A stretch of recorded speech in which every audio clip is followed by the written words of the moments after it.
Hey everybody, welcome back to Mining Modern. This week I even have my voice to do the videos.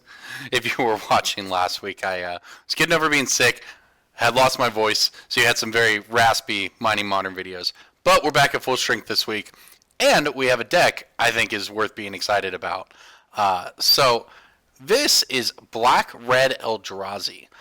This placed 43rd at Grand Prix Dallas in the hands of, I'll find it by the end of the video. I don't have it in front of me at this moment. But let's look over this deck here. This deck is pretty incredible, I think. We've seen a lot of the Bant Eldrazi in the past.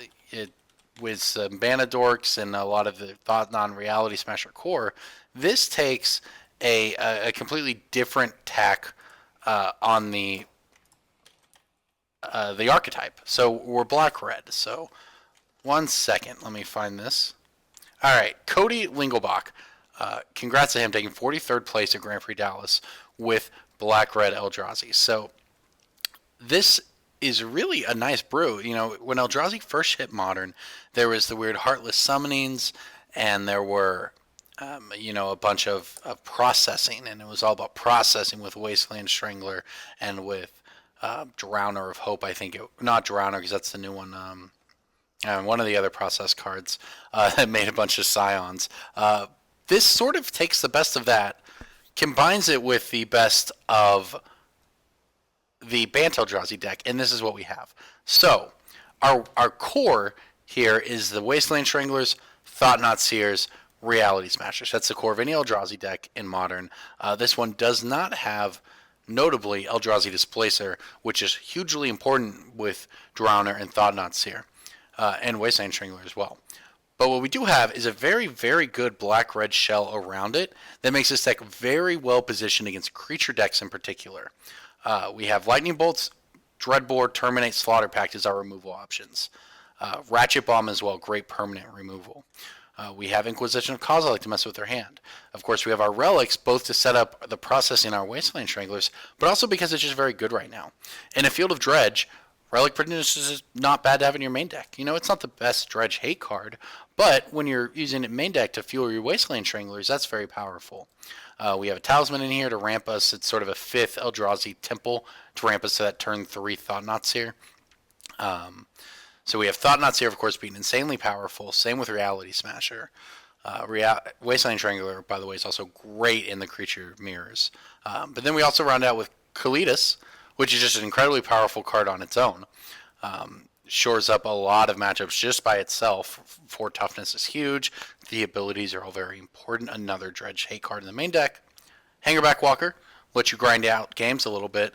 And I've even had situations where I have Wasteland Strangler in my own Hangerback to get Thopters when I needed Thopters. Of course, tying it all together because we're black-red is Kolaghan's Command, which we already know does just about everything. And it turns out that's true in this deck as well. I mean, Reality Smasher is hard enough to deal with, but say your opponent dismembers it, you just buy it back with Kolaghan's Command and swing again. Now, I think when we play this deck, we're going to miss Displacer because that card is so good. So why are we black-red and not, say, Mardu? You know, what if we cut the Ratchet Bombs and the Talisman and a Hangerback Walker and played white mana and 4 Displacers? Now, I don't know that that's a bad idea. It honestly might be a good idea because Displacer is so good. But there are some benefits to just being black-red. Namely, our mana base is very consistent. We get the Sulphurous Springs, the Black Leafless, the Blood Crypt. Always going to have our mana. Of course, you have to have the Temples in your Eldrazi deck. But the advantage this has over Bant Eldrazi is that we get to play Mutavault. It's a colorless source for the Eldrazi. Also becomes a creature when we need it. So this is sort of the trade-off, I think, to not having Displacers. That you play Mutavault and Ghost Quarter to really sort of clean up your matchups in a lot of situations. Now, is it better than Displacer? I don't know, and I think you could do a lot of brewing with this deck, because I think the core sort of mashing, basically mashing Lightning Bolts and Kolaghan's Command into an Eldrazi deck might be better than the Hierarch version, which can get out of the gates very fast and can set up a lock a lot of times, but also is prone to stalling out and drawing mana dorks in the mid game when what you really need is something like a Kolaghan's Command to break it way open. So This deck is sweet, and I'm excited to both play this list exactly as Cody played it at the Grand Prix, but also maybe to brew with it a little in the future. Now moving on to the sideboard, we have Collective Brutality, obviously just a great card in many situations. Thoughtseize when we need it, because this deck does seem to be fairly weak to combo out of the gates here. Night Soul's Betrayal, good against Mana Dork decks. And elves, a lot. This card's just good in a lot of situations. Shrike Maul, more creature removal.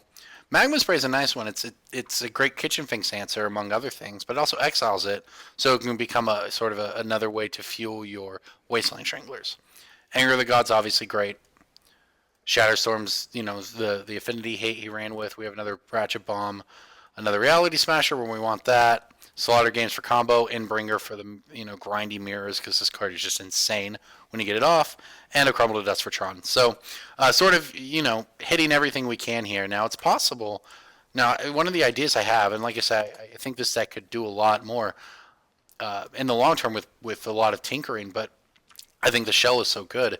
I think Rakdos Charm is something to consider from your sideboard because it actually does quite a bit in a lot of different matchups. Now, when Twin was in the format, this was sort of the catch-all because you had your, it was Affinity Hate, it was Graveyard Hate, and it was a way to kill a opponent with a million Pest Termites. That's not quite the case here, but I do think this is something to consider, rather than having, the Shatterstorm. Well, Shatterstorm's good, but you could maybe combine some of the disparate hate cards into something like a Rakdos Charm. But it's just an idea. So I think there's a lot to like here, and I'm really excited to play it. So let's go ahead and give it a shot.